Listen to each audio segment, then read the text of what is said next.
శ్రీమాత్రే నమ. జయ గురు దత్తాత్రేయ నమ. ఈ వీడియోలో మనం సింహరాశి వారికి 2024 సంవత్సరం డిసెంబర్ నెల మాస ఫలితాలు ఏ విధంగా ఉంటాయో తెలుసుకునే ప్రయత్నం చేద్దాం. ఏదైనా ఒక నెలలో ఒక రాశి వారికి ఆ నెల ఫలితాలు చాలా అనుకూలంగా ఉండాలంటే ఆ నెలలో 6, 8, 12 స్థానాల్లో ఎటువంటి గ్రహాలు లేకుండా ఉన్నప్పుడు ఆ నెల ఫలితాలు జాతకుడికి చాలా అనుకూలంగా ఉండడం జరుగుతూ ఉంటుంది. అలాగే జన్మ జాతకంలో కూడా వారు పుట్టినప్పుడు సింహలగ్నం వారికి 6, 8, 12 స్థానాలు ఖాళీగా ఉంటే వాళ్ళు ఖచ్చితంగా ఎటువంటి చిన్న స్థాయి కుటుంబంలో జన్మించిన ఉన్నత స్థాయిగా వాళ్ళు అభివృద్ధి చెందడం జరుగుతూ ఉంటుంది. అటువంటి సింహరాశి వారికి ఈ నెలంతా కూడా 12వ స్థానంలో కుజగ్రహ సంచారం జరుగుతుంది. అంటే 12వ స్థానం అన్నది ఖర్చులు, నష్టాలు, బాధ్యతలు ఇవన్నీ చెప్తూ ఉంటుంది. సరే, కుజుడు చతుర్థ భావాధిపతిగా 12వ స్థాన సంచారం అన్నది చాలా వరకు ఈ రాశి వారికి స్థిరాస్తులు, భూములు అభివృద్ధి చేయడానికి కానీ వాటిని కొనుగోలు చేయడానికి కానీ ఈ స్థితి చాలా వరకు అనుకూలిస్తూ ఉంటుంది.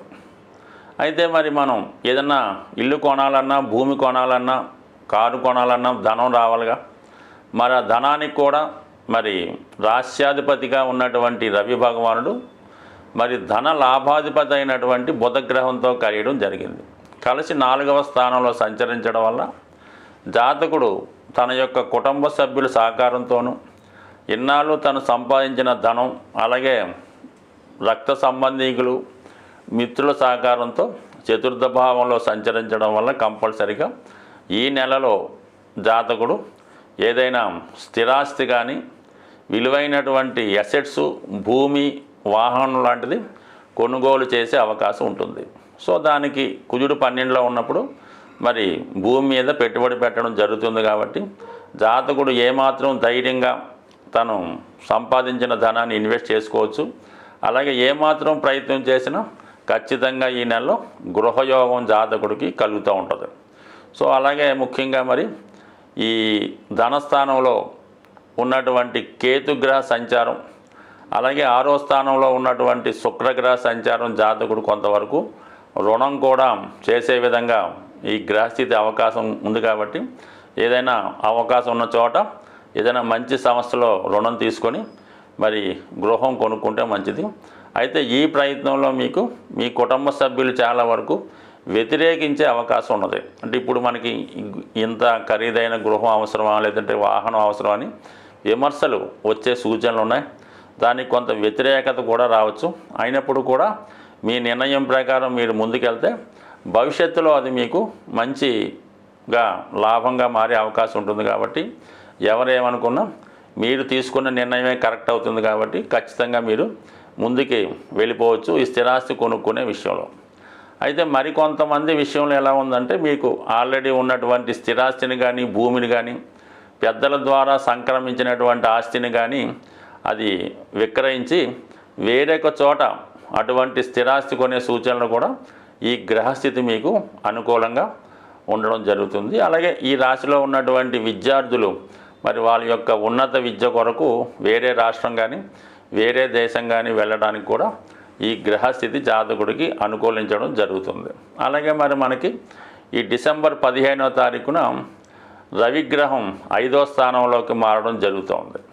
సో అప్పుడు సాధారణంగా జాతకుడు ఎప్పటికన్నా ఒక మంచి నిర్ణయాలు తీసుకొని వృత్తిలో మారడానికి చేసే ప్రయత్నాలు కూడా ఆ సమయంలో జాతకుడికి అనుకూలించే అవకాశం ఉన్నది. అంటే ప్రస్తుతం 10వ స్థానంలో గురుగ్రహ సంచారం, అష్టమాధిపతిగా 10లో ఉండడం వల్ల ఏమవుతుందంటే కొంతవరకు వృత్తిలో సర్దుబాటు దూరంలోనే అనుకూలంగా ఉన్నప్పటికీ కూడా ఎప్పుడైతే మనకి ఈ డిసెంబర్ 15వ తారీఖున ఈ సూర్యభగవానుడు రాష్ట్రాధిపతిగా 5వ స్థానం ధనుస్సు రాశిలోకి సంచరిస్తాడో ఆటోమేటిక్గా జాతకుడు వృత్తిపరమైనటువంటి కొన్ని మార్పులు తన నిర్ణయం ద్వారా తీసుకోవడం జరుగుతూ ఉంటుంది. అలాగే ప్రస్తుతం ఉన్నటువంటి వృత్తిని విడిచిపెట్టి వేరే రంగంలో కానీ, వేరే జాబులోకి కానీ మారే సూచనలు ఎక్కువగా కనబడుతుంటాయి. అయితే ఎక్కువగా సింహరాశి వారు ఉద్యోగం చేస్తున్నంత వరకు వారికి సాధారణంగా తృప్తికరంగా అనిపించదు. వారు స్వతంత్రంగా ఏదైనా వృత్తి చేపట్టడం కానీ ఏదైనా ఇండివిజువల్గా ఒక అడ్వైజర్గాను ఉన్నప్పుడే వాళ్ళకి అనుకూలిస్తాయి. కాబట్టి ఎక్కువగా సింహరాశి వారికి స్వతంత్ర వృత్తులు లేదంటే పెద్ద పెద్ద వ్యాపార సంస్థలే అనుకూలిస్తూ ఉంటాయి. వారి స్థాయిని బట్టి చిన్నదైనా పెద్దదైనా వారికి వారే యజమానిగా వారికి బాస్గా ఉన్నప్పుడే వారు సంతృప్తికరంగా ఉంటుంది. వారు సాటిస్ఫైడ్ లైఫ్ అనుభవిస్తుంటారు. అటువంటి వృత్తి మారడానికి కూడా ఈ గ్రహస్థితి అనుకూలించే అవకాశం ఉన్నది. అయితే తొందరపడి ఎట్టి పరిస్థితుల్లో కూడా కొంతకాలం పాటు ఈ రాశివారు నూతన వ్యాపార ప్రారంభానికి పెట్టుబడి పెట్టి వ్యాపారం చేయడానికి ఎటువంటి సాహసం చేయడం అన్నది అంత అనుకూలం కాదు. ప్రస్తుతం సప్తమంలో శని సంచారం రాశి మీద చూడటం వల్ల ఏమవుతుందంటే చాలా వరకు ఆర్థిక పరమైనటువంటి ఒత్తిడి ఏర్పడుతూ ఉంటుంది. మరి సుమారుగా 4 నెలల తర్వాత మరి అష్టమ స్థానంలోకి శని భగవానుడు మారడం కూడా ఈ అష్టమ శని ప్రభావం ఇవన్నీ కూడా జాతకుడికి అతి తొందరలోనే కొన్ని అనుకోని మార్పులు ఇబ్బందులు వచ్చే అవకాశం ఉంది. కాబట్టి సాధ్యమైనంత వరకు ఫైనాన్షియల్ కమిట్మెంట్ లేకుండా స్వతంత్రంగా తన వ్యక్తిగత సామర్థ్యంతో చేసుకున్నటువంటి వ్యాపారాలు లాంటివి ఏమైనా చేసుకోవాలి తప్ప కన్సల్టింగ్లను పెట్టుకోవాలి తప్ప ఎట్టి పరిస్థితుల్లో కూడా డబ్బు రుణంగా అప్పుగా తెచ్చి వ్యాపారం చేసుకుంటే మాత్రం రానున్న రోజుల్లో జాతకుడు ఒక విధమైనటువంటి నష్టానికి అవమానానికి గురయ్యే సూచనలు ఉన్నాయి. కాబట్టి సాధ్యమైనంత వరకు ఉద్యోగ సంబంధించిన విషయాల్లో ఎటువంటి ప్రయోగాలు చేయకుండా జాగ్రత్తగా ముందుకు వెళ్ళడం మంచిది. ఆల్రెడీ అష్టమంలో ఉన్నటువంటి రాహు మీరు ఎంత బాగా వర్క్ చేసినా ఏదో ఒక అపవాదు ఏదో ఒక నింద మీ మీద రావడం జరుగుతుంది. మరి అక్కడికి రాహుతో పాటు శని కూడా చేరడం వల్ల ఇది మరింత బలపడే అవకాశం ఉంది. కాబట్టి ఇతరులకి అవకాశం లేకుండా ఇతరులకి ఎటువంటి చిన్నపాటి ఇబ్బంది కలగకుండా మీరు మనసుకు తోచిన విధంగా నిజాయితీగా ఉద్యోగపరంగానే ముందుకు వెళ్ళాలి తప్ప ఎటువంటి ప్రయోగాలు చేసినా ఫ్యూచర్లో ఇబ్బంది పడే అవకాశం ఉంది.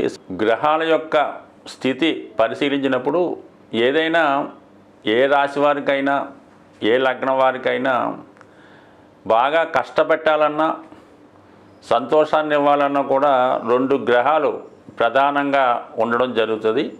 అందులో ఏంటంటే ఒకటి కుజగ్రహం, ఒకటి శనిగ్రహం.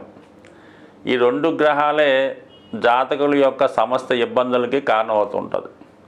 సో అలాగే ప్రతి నెలలో కూడా ఈ గ్రహాలకి సంబంధించినటువంటి కొన్ని పండగలు పర్వదినాలు రావడం జరుగుతుంటుంది. ఆ సమయంలో ఆ గ్రహాలకి పరిష్కారం చేసుకోవడం వల్ల ఎక్కువ ఫలితాన్ని జాతకుడు పొందడం జరుగుతూ ఉంటుంది. ముఖ్యంగా శని యొక్క అనుగ్రహం పొందడానికి అప్పుడప్పుడు వస్తున్నటువంటి ఈ శని త్రయోదశి చాలా ఇంపార్టెంట్గా ఉండడం జరుగుతుంటుంది. అంటే ఆ శని త్రయోదశి నాడు విధి విధానంగా శనికి తైలాభిషేకం చేసుకొని పూజ చేసుకోవడం వల్ల గతంలో కన్నా ఎక్కువ మంచి ఫలితాన్ని శని భగవానుడు ఇవ్వగలుగుతూ ఉంటాడు. అటువంటి శని త్రయోదశి ఈ డిసెంబర్ నెల 28వ తారీఖున రావడం జరుగుతుంది. ఆ రోజు శనివారం. అలాగే అనురాధ నక్షత్రం రావడం వల్ల ఆ రోజు కంపల్సరిగా మరి అసలు రాశితో సంబంధం లేకుండా అందరూ కూడా ఆ రోజు విధి విధానంగా శని భగవాన్ని తైలాభిషేకం చేసుకోవడం, అదే రోజు శివాలయంలో శివుడికి అభిషేకం చేసుకోవడం వల్ల మరి కంపల్సరిగా శని యొక్క అనుగ్రహానికి పాత్రులవుతారు. అలాగే కుజుని యొక్క అనుగ్రహం కోసం ఇదే డిసెంబర్ నెల 7వ తారీఖున సుబ్రహ్మణ్య షష్ఠి రాబోతుంది. సో కుజగ్రహ అనుగ్రహం పొందాలంటే కంపల్సరిగా సుబ్రహ్మణ్య స్వామి ఆరాధన చేసుకోవడం వల్ల మరి కుజుని ద్వారా వచ్చే ఇబ్బందులు, ఒకటి వివాహం ఆలస్యం అవడం, వివాహంలో గొడవలు, విడాకుల సమస్యలు, సంతానం కలగకపోవడం, పిల్లలకి అనారోగ్యం, ఆర్థికపరమైన సమస్యలు, ఇవన్నిటికీ కూడా కుజుడే కారణమవుతుంటాడు. సుబ్రహ్మణ్య స్వామి ఆరాధన వల్ల కుజగ్రహ అనుగ్రహం పొందడం జరుగుతుంది. అటువంటి సుబ్రహ్మణ్య షష్ఠి రోజు ఖచ్చితంగా విధి విధానంగా ఉపవాసం ఉండి మరి ఆ సుబ్రహ్మణ్య స్వామికి వీలైన వారు అభిషేకాదులు నిర్వహించుకోవడం వల్ల ఆ రోజు ఉపవాసం ఉండడం వల్ల కంపల్సరిగా ఈ 2 గ్రహాల యొక్క అనుగ్రహానికి పాత్రులవడం జరుగుతుంది కాబట్టి కంపల్సరిగా మరి ఈ రెండు కంపల్సరిగా పాటించండి. అలాగే చాలా వరకు ఈ నెలలో మీకు ఏ ఇష్టదైవాన్ని పూజించుకున్నా మంచి ఫలితం పొంది ఆ గ్రహాల యొక్క అనుగ్రహానికి పాత్రలవుతారని ఆశిస్తూ స్వస్తి.